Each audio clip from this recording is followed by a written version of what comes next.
KRC Magazine, issue number 65, Project Arctos.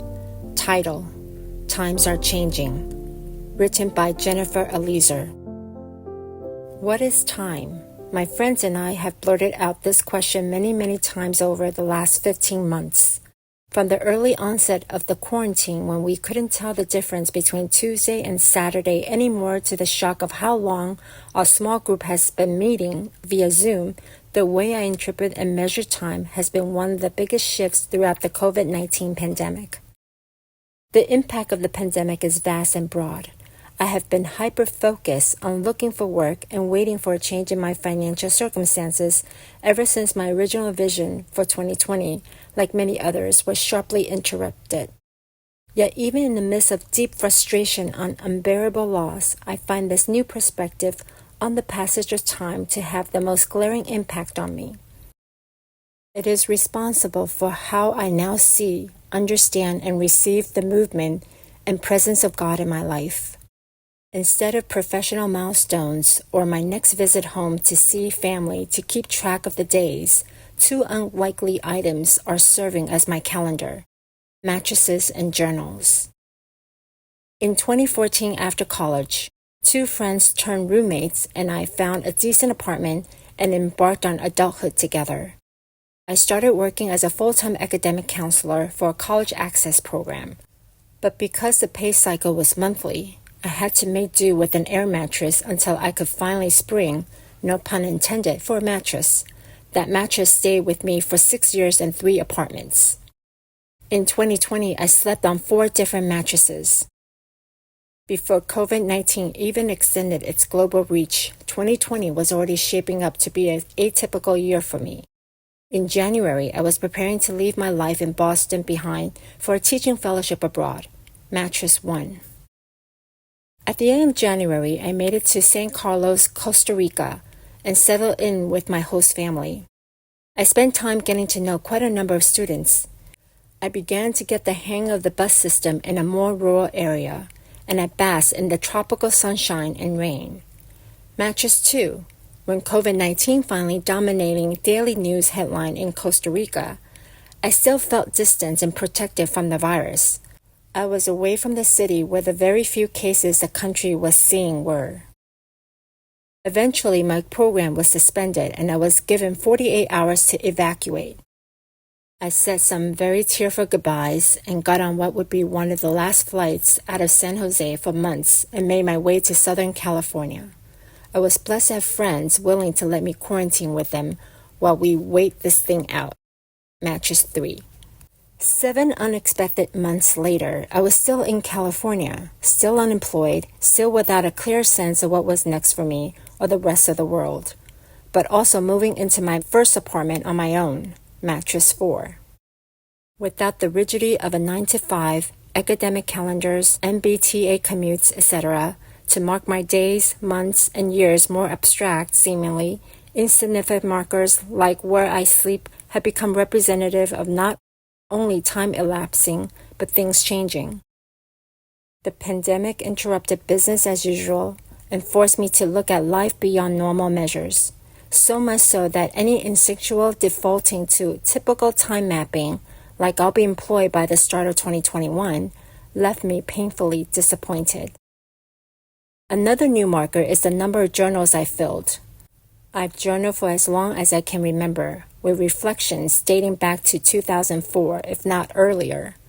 Throughout the pandemic, however, it has become more of a regular practice.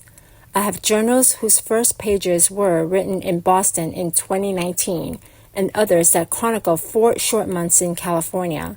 And because there are so many more words written in a shorter span, I'm revisiting the content more frequently, again noting the passage of time. Simply put, I have slowed down long enough to see God. When I'm not panicking in an attempt to make the last train that will get me to work on time, I can indulge in a morning spent listening to music without multitasking. When I no longer see regular days as hurdles on the way to some big day, a midday nap is freeing instead of shaming. Don't get me wrong, I fought it early on and still struggle. I created to-do lists and daily goals all in the name of maintaining a semblance of structure, but really because I didn't know how to do differently. Over time, the small moments became more noticeable, and I received a new clarity of mind without the false urgency that permeated life pre-pandemic, a new clarity that brightened my view of God, a view I now document often. May 9th, 2020.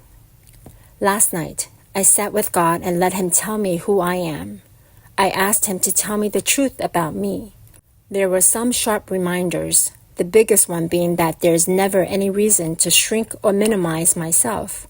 Tonight, I watched Erkok Badu and Jill Scott be free. I watched them share the depth of who they are and who they were created to be. It's like God put their example right in front of me, piece by piece. I believe I'm getting there, where my heart is open. My life has been riddled with grief, anxiety, loneliness, hopelessness, and despair this past year. I have fallen into spiral of doubts, where I question what I know to be true about myself and God I serve. I am often frustrated by how long I've been searching for work. I have tapped into deep reserve of hope only to be disheartened and stuck in the same spot a year later. Yet like Tamala Mine sings, still my soul refuses to die. I can't help but tell time by the ways God is growing me. I'm reminded of Job, stripped of everything and sitting in anguish for what probably felt like an eternity. Job's hope waxed and waned, Job 6:11. He was depressed, 10:18-22. He wept before the Lord, 16:17.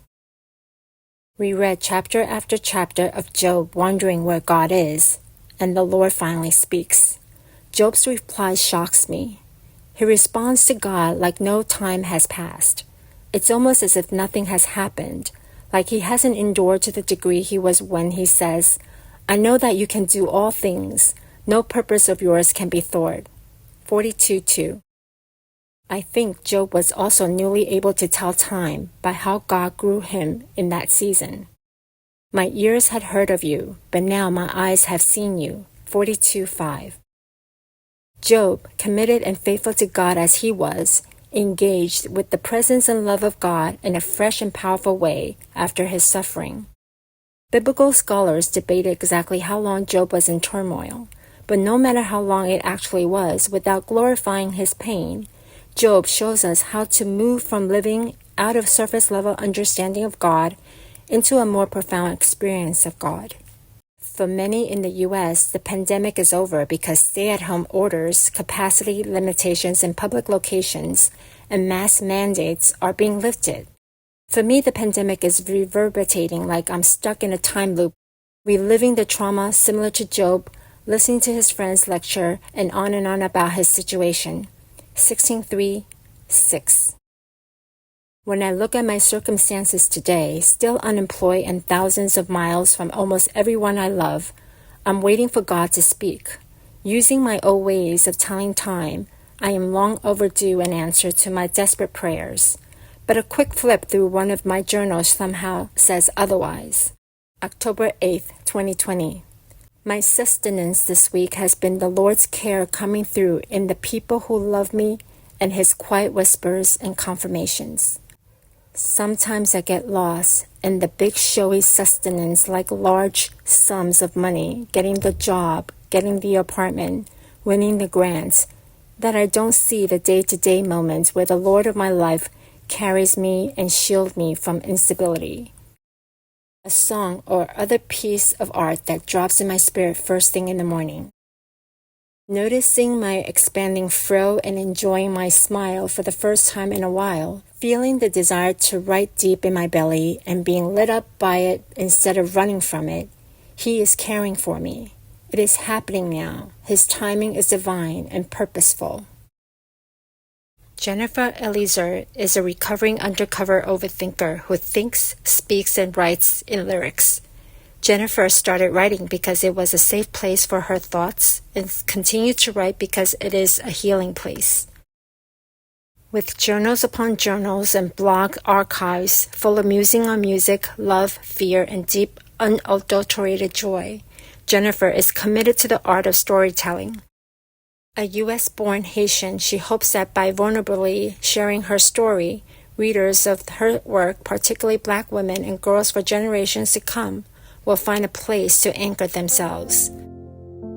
Jennifer also supports other writers as freelance editor and has worked on a wide variety of projects, including marketing copy for PYNRS, a Black-owned performance streetwear brand, and technical support for academics whose research is focused on issues largely impacting Black women.